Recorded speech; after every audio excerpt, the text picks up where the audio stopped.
conjunction with Time Magazine, with Walt Disney and with YouTube. So thanks for that, Robin. Now we move on to the next session. I think the question is, are we in a sort of a new normal investment environment, and whether or not we are, should we take a serious review of our de-risking strategies, which may have been many years old and established in a different investment environment? I'm delighted that Hannah Simons is with us today to talk us through what we should be thinking about in relation to our de-risking NAVs. Hannah is an associate director within Russell's Pension Solutions Group and a fiduciary partner with responsibility for the relationship and service delivery to Russell's fiduciary clients. Hannah's also spent some time at Watson Wyatt, BlackRock and PIMCO, where she provided investment advice to clients. Ladies and gentlemen, Hannah. Thank you. Good morning, everyone, and I'm excited to have the opportunity to be speaking to you all. Thank you for that introduction, Terry. So my day job is talking to UK defined benefit trustees to really help them find ways to improve their funding level. For those of you that were expecting Yves Jossem, he sends his apologies and he hopes that the stand-in does a reasonable job. So we've heard from Robin and his American friends some of the risks that you face as trustees. What I'm going to be focusing on for the next 25 minutes is the investment challenge that you have in front of you today. So today I'd like to do 4 things. Provide a reminder of the commitment that you've made to all of your members. Think about the importance of setting clear goals and articulating your objectives. Talk about that journey to full funding and the types of investment strategies that might get you there. And close with some thoughts on the importance of good governance. There's going to be plenty of time at the end for questions. Robin and I will be here for a panel discussion before the coffee break. So please leave all those thoughts till then. So how are we going to secure the pension that we've promised to all our members? Benefit security rests on 3 interconnected elements. The contributions that you've set aside, the investment returns that you earn on those assets, and the ability for the sponsoring employer to provide a backstop when things actually don't turn out as you expect. And that final element is what we know as the company covenant. Trustees need to explore the balance between the contributions and the desire to reach for investment returns. By asking for greater support from the company, that may feel attractive because you might need less investment return, but that may not actually be palatable for the company. It may impact their ability to reinvest in what they're trying to achieve in their own business objectives. It may make them less competitive relative to other companies that don't have a defined benefit pension plan. So taking no investment risk is unlikely to be an option for many trustees. So before I think about investment risk, I wanted to ask for a show of hands. And I wanted you to think about, in your view, those 2 elements, contributions and investment returns, what proportion they contribute to the pensions that you pay in the future. I'm going to give you 3 options and then I'll ask for a show of hands. So the 3 options are, do contributions play 50% and investment returns 50%? Or is it 25% contributions, 75% investment returns, or 10% contributions and 90% investment returns? Okay, so option A, 50-50. You take us over here. Okay. Oh, a few more. 25 from contributions, 75 from investment returns. Few more. The 10-90 option, so 10 contributions. Okay. So many of you may have seen me speak before then. Well done. Of course, there's tons of assumptions, and we could talk about those over coffee. But it's around about 75% of the pension actually comes from the investment returns. And what I think is so interesting is that you're a great audience, you've done really well. Many of the trustees that I meet actually are quite surprised by that.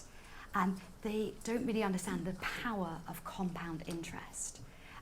For a 20-year-old they're going to be investing on their behalf, you'll be investing for 45 years, and then they'll be drawing down that pension for 20, 25 years. So that investment horizon is really, really long. And also, importantly, at the point of retirement, the pot's at its largest and you still keep it invested. And so this is why investment is so important, and why trustees should ensure that they spend enough time and resource on this area. So the extent to which let's think about the investment returns, the extent to which we sort of try and target higher returns, well, that's great for the company, isn't it? Because in the long run, we're expecting to actually be looking for lower contributions. But of course, when things don't turn out as expected, it's the company that needs to provide that backstop. So the 2014 Defined Benefit Pension Code reinforced the importance of understanding the interaction between the company and the pension plan and having regular assessments of the covenant. It also reinforced, and I think this is a really important piece, that taking investment risk is necessary. The regulator's job is not to ensure minimum risk, but to ensure the right amount of risk is taken for each pension plan. So I thought it would be helpful to provide a little more context on the scale of the challenge that many of you are facing. And what I'm showing you on the chart, there's 3 elements to look at. The grey area shows you the aggregate funding level of UK pension funds. So I'm using the PPF measure, the Section 179 valuation basis, and the Pension Protection Fund publishes data every month. The orange line shows you the return on global equities, and the blue line shows you the return on over 15-year gilts. And I'm using that as a reasonable proxy for pension fund liabilities. So the chart starts back in 2007, in mid-2007, so if we can all cast our minds back. The financial crisis hadn't happened, everything was rosy, and pension funds were actually enjoying a really, really high level of funded status. So on a Section 179 basis, they were around about 130% funded. And remember, in sort of mid-2007, pension funds had come through very challenging times after the dot-com boom and bust, and so were feeling like they were doing in a great place and doing really well. And then, of course, the crisis happened.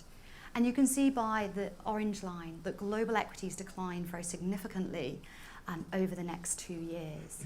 And now through this period, actually, the funding level didn't change too much because bond yields weren't changing too much. But actually what happened after the onset of the sort of banking crisis is that from the middle of 2008, bond yields increased significantly, and that's the blue line that we see. And last year, 2014, was perhaps one of the most challenging years for pension funds. Liabilities increased by around 20 or 25%. And although global equities, so risk assets, actually had a reasonable year last year, delivering around about 10%. The UK less so, but as you know, many pension fund trustees have moved out of the UK and into global equities. But that cushion, that good investment return that we saw from our growth assets was just nowhere near enough to keep up with the growing liabilities that we saw as bond yields fell. So today, we find ourselves in a position where the aggregate funding level is around about 80%. So a gap remains, and it's really important to think about how you close that gap. So let's just do a little bit of back to school and remind ourselves what it is and what commitment we've actually made to all of our members. And the chart here is showing 3 areas. And this is just a typical pension fund, and hopefully many of you will have seen a picture like this before. So the grey area is actually your pensions that are already in payment. The blue, your deferred pensioners, so those that have left employment, and the orange, the actives. Now for many plans, that active area is shrinking as they actually change their process and move close to future accrual. Now when I show this to trustees, what strikes most of them is just how far in the future those cash flows stretch, typically around 100 years. And I thought it was an interesting stat that I came across a few years ago. It's something that I often share with trustees. And for any of you in the room that are well versed in American history, you'll know this already. But in 2013, there were 2 children, so 2 dependents of veterans from the American Civil War. And for you, those of you in the know, you'll know that that finished in 1865. So almost 150 years on, there were still pension commitments being paid to dependents. Now, I had 2 other stats that I want to share with you, and these are just good fun, so you can use them at dinner parties when you're entertaining people. So the last Civil War veteran actually died in 1951. The last widow died in 2013. Now, she was an interesting lady because she was just 18 when she married her American Civil War veteran, who was 81 years old. There we go. So this is the sort of scope of the challenge in terms of how long people live, and if we believe time, then there are some dependents out there that will live until they're 142. So as trustees, I'm not sure that the challenge actually ever gets any easier. So what I'm doing now, I'm just going to flip back, sorry. And if you've got really good eyesight, you'll spot that the orange line is in effect the total. The top of the orange has a black line, and that's in effect the total future cash flows that you're expecting to pay. And these are calculated by your actuary. Now, this is what on the net side I'm calling the base case. But basically, your actuary, whilst a very, very clever person, is just making lots and lots of assumptions around what might happen in the future and what promises do you therefore have to pay. So when things change, or when things in reality don't turn out to be the same as what they expected, those future promises that you've made will obviously be different. And 2 of the major drivers of that, there are many, many assumptions, but 2 of the major drivers that you'll be familiar with are inflation and clearly people living longer, or when the pension payment stops. So if inflation is higher than you expect, or people live longer than you expect, your liability is going to be much higher. Now, my interesting statistic here comes from the Office of National Statistics, and in the 30 years from 1980 to 2010, life expectancy for males aged 65 increased by 40%. So in 1980, a 65-year-old man was expected to live for 13 years, and in 2010, that was 18 years. So over that period, we'll have seen that shift towards the orange line. Now, of course, sometimes the reverse may happen. I'm sorry, I pressed the back button. And inflation may turn out to be lower than expected. Think about where we sit today with CPI well under 1% and constant talk of deflation. And of course, people may not live as long as has been expected. And if we had some longevity experts up here, they'd be having an excellent debate around the idea of, will drugs keep people living until 142? Or actually will the fact that this is a very good audience, but on average, obesity levels are growing and people are eating bad food, so that may reduce longevity.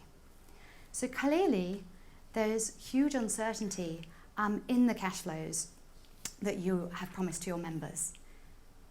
So now that we understand what we've promised and that uncertainty, how do we start thinking about finding answers to the investment challenge?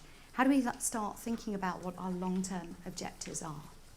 Well, I think the first thing that you need to do is actually identify what funding level you're targeting. And many trustees struggle with the issue that there are a number of ways of estimating the liabilities. And I have been in meetings where people are thrilled that on a technical provisions basis they're fully funded, only in the next breath to be told that, of course, on a buyout basis, they're at least 20 or 30% short. So having an understanding of what your actuary is explaining in terms of what is your liability metric is really important. So just a moment on that. So if we start at the right-hand side and that buyout basis, that is the most prudent way are thinking about your liabilities, that's in essence saying, insurance company, here are all the promises I've made. Here's my data about all my members.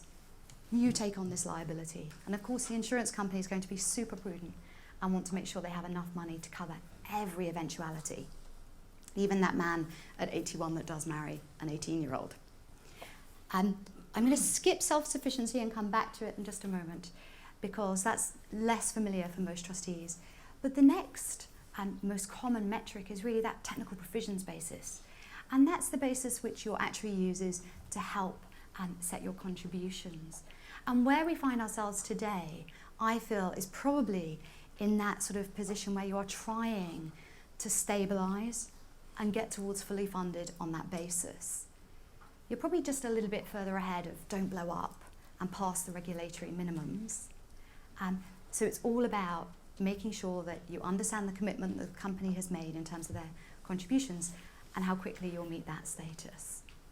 Now the one in the middle, self-sufficiency, this is increasingly a target that trustees are sort of stargazing and looking at trying to achieve.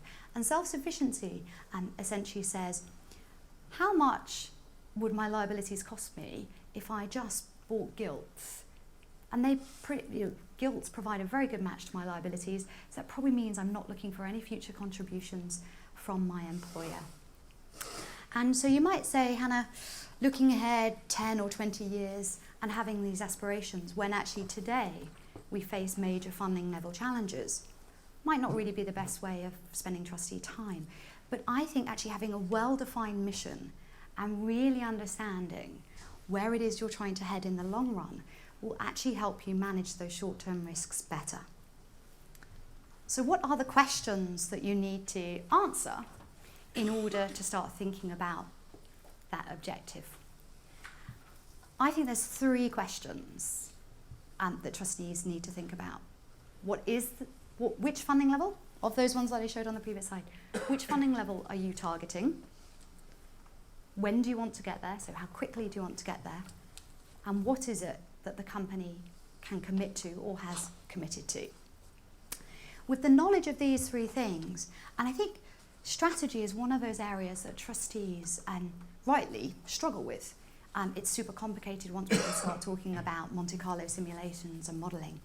But this first stage of strategy setting, I think, is fairly simple, because once you've given me those 3 bits of information, even and I'm not a qualified actuary, never quite got there, I can pop that information into a calculator and basically tell you what return you're going to need from your investments to get you to your destination at the date that you've set.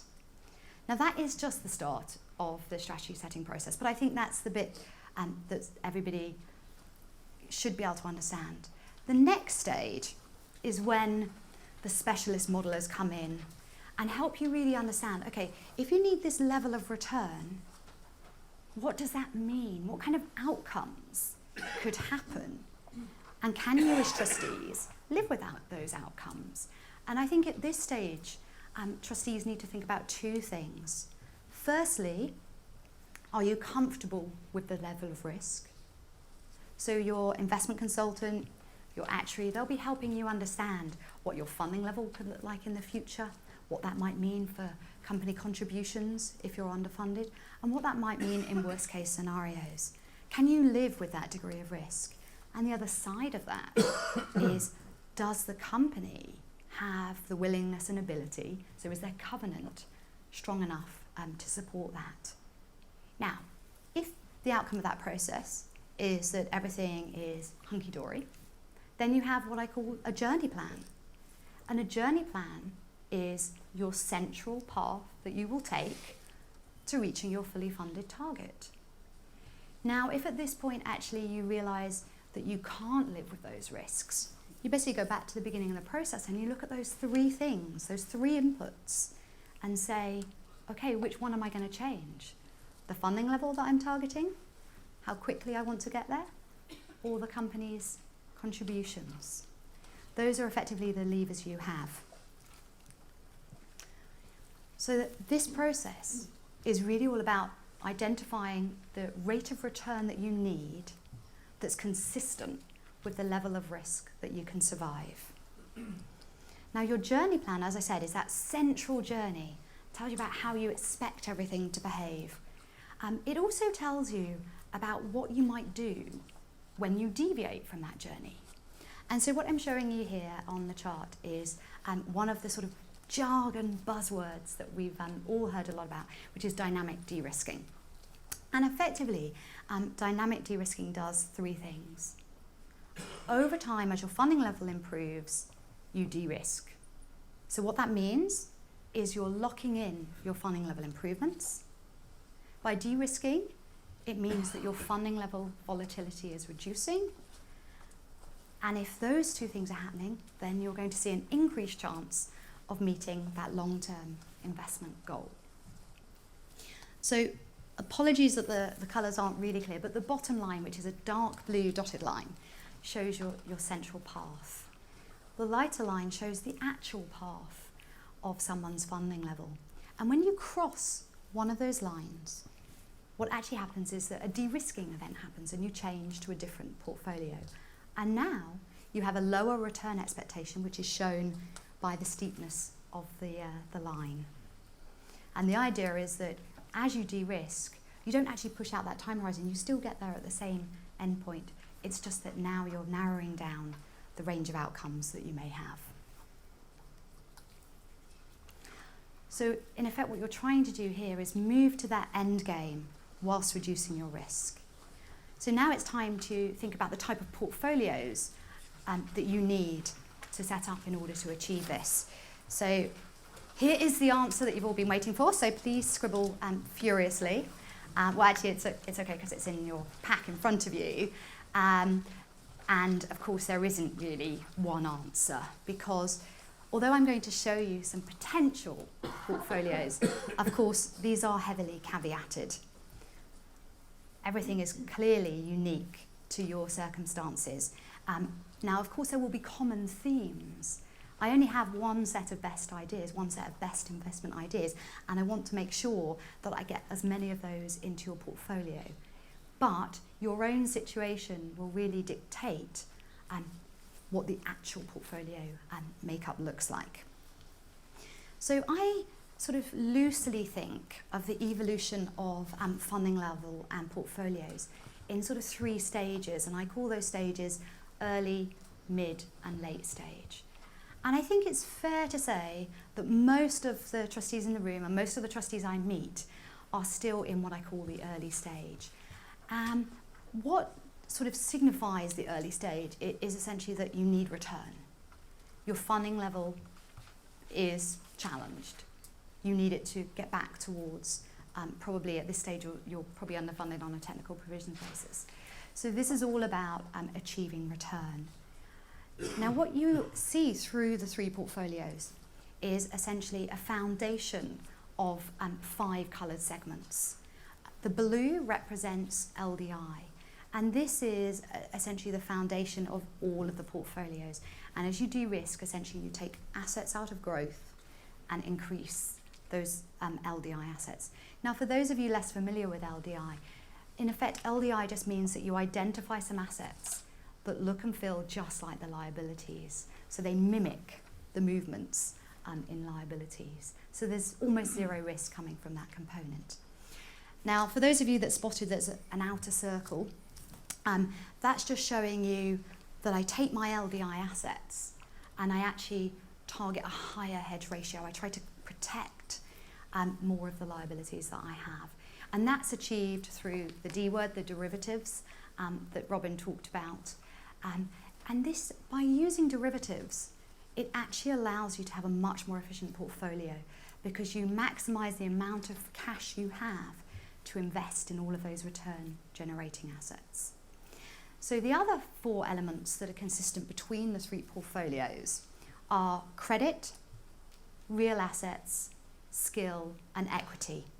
I think everyone's going to be really familiar with equity. Now, if you can spot that there's tons of little lines also around the outside of the pie, that's telling you that it's not just global equity, but it's global equity, it's regional equity, it's emerging markets, it's low volatility equities. And you're taking advantage of not just the equity risk premium, but also maybe certain factors within the equity risk premium. Now within credit, here we're not just looking at investment grade credit, we're thinking about high yield bonds, emerging market debt, floating rate notes, bank loans, to name just a few. Within real assets, this is real estate or property, infrastructure, commodities, and skill. I couldn't really think of a better name because my other options were not beta or not market related or the dreaded word alpha. So I thought identifying that we're using someone's skill to pick superior investments. What I think is also interesting is that as you go on this de-risking journey, it's not a straight line de-risking. So can you see that the makeup of those growth assets changes as you go on the de-risking? So when you're in that early stage, actually having a lot of your assets invested in equities, which are an excellent source of return, makes a lot of sense. They're very efficient when you're taking, in a total portfolio context, a lot of risk. But as you start to de-risk, we need to think about, do we want that much equity exposure? So in the early days, equities represent around about 45% of your growth portfolio. Towards the end, that's only around about 15%. And you'll see that credit increases slightly from around 35% to 40%. And in effect, if you think when you get to that end game, that final late stage strategy, this is where you may be very well funded on a self-sufficiency or even buyout basis. And what you really want your portfolio to look like at that time is actually something that the insurance company you want to buy out with would like to hold. Because in essence, what you'd really like to do is take those assets and give them across to the buyout insurer. You don't actually want to sell all of them, give them cash and have them reinvest. And so I was talking to the Pension Insurance Corporation recently, and they were talking about that they actually are willing to accept some things that trustees might have thought they wouldn't. So solar energy is something they've invested in. Private debt is something. And so as you develop this de-risking plan, really thinking about the types of assets that I'll hold at the end and are they appropriate for the insurance company is really important. So just a brief note on what I think are the consistent, and I apologise, in your printed version there's a slightly different version of this slide, but what are the common features that you're really looking from for those growth assets? I'm going to put aside the LDI assets because they're all about maintaining and minimising and matching the liabilities. But I think there are 4 common factors that you're trying to seek out with those growth assets. You're trying to access as broad a range as possible of different asset classes. You're also trying to access different manager styles. So passive management plays an important part, as does active management. We all hear about the number of analysts that cover Microsoft and Google. And so the ability to add value in large cap US equities is quite challenging. But go to Japan or the emerging markets, the coverage is really, really tiny. So where you can, you should be exploiting those differences. You should also be using that sort of other new buzzword, smart beta. So really identifying and isolating the different risk factors that it is that you're trying to highlight and investing in those. Importantly, your portfolio should be dynamically managed. The portfolios that I showed you yesterday, just on the slide before, that's how our portfolios look yesterday. It's not how the portfolio is going to look today, or 1 month out, or 1 year out. These things should evolve. Things change. Who knew the Swiss would unpeg their currency to the euro? Who knew that the Middle East would get a little bit cross with the US and keep supplying oil? So these things happen on a daily basis, and you must make sure that your portfolio is able to respond to those. So what I think that sums up as you need a total portfolio perspective. You need to know all the risks, all the positions you have all of the time. So we're trying to combine uncorrelated sources of return. Now, I'm really sorry that I'm closing on a super busy slide, but all of the things that I've talked about this morning, I think actually there's one thing that underpins all of them, and that's the importance of having a really, really good governance framework. Investment, as we've heard, is just part of what trustees have to deal with. And I think it's really important that trustees should remember it's not your job to do everything. It is your job to ensure that all the things that need to be done are done. Also, you aren't meant to be experts. You're meant to be a prudent man. That's the measure. And therefore, you don't need to take all the decisions, and you don't need to understand everything. I struggle with the ins and outs of how inflation swaps work. I have a degree in actuarial science. I've got most of my actuarial exams, and they're still challenging. So for a lay trustee to have to understand the innermost workings of these securities, it's really challenging. So remember, that is not your job to know everything.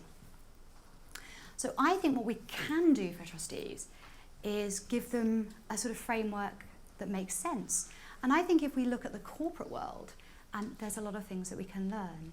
So if we can, we're going to start on the left-hand side of the table and think about the corporate world. And because it's probably familiar to most of you, I'm going to use M&S as my example.